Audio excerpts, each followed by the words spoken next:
গুরুত্বপূর্ণ ম্যাচে নেদারল্যান্ডসকে হারিয়ে সুপার 8-এ প্রবেশ প্রায় পাকা করে ফেলল বাংলাদেশ।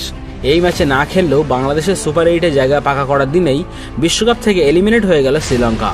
কেন এমন হলো আর বাংলাদেশের বড় জয়ের দিনে তাদের নায়ক কারা জানতে হলে একটি লাইক দিয়ে ভিডিওটি শেষ অবধি দেখুন। টসে জিতে সাকিবদের প্রথমে ব্যাট করতে পাঠায় নেদারল্যান্ডস। ব্যাট হাতে শুরুটা ভালো না হলেও সাকিব আল হাসানের ব্যাট হাতে ফর্মে ফিরতেই বড় স্কোর করল বাংলাদেশ।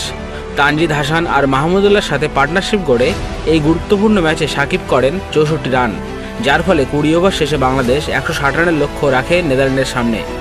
ব্যাট হাতে অবদানের পাশাপাশি বল হাতেও বড় ভূমিকা রাখে সাকিব।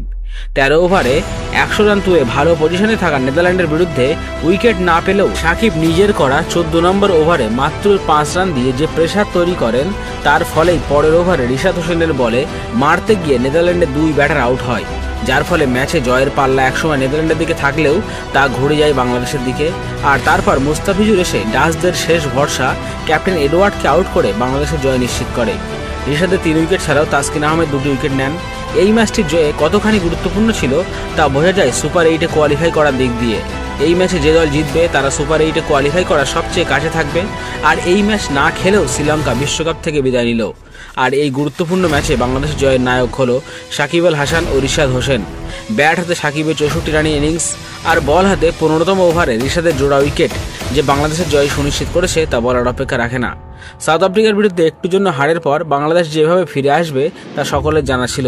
তবে বন্ধুরা, আপনারা যদি বাংলাদেশের সমর্থক হন আর মনে করেন বাংলাদেশ অবশ্যই সুপার 8-এ কোয়ালিফাই করবে, তবে অবশ্যই ভিডিওটি একটি লাইক ও শেয়ার করুন আর আমাদের চ্যানেলটি সাবস্ক্রাইব করতে ভুলবেন না।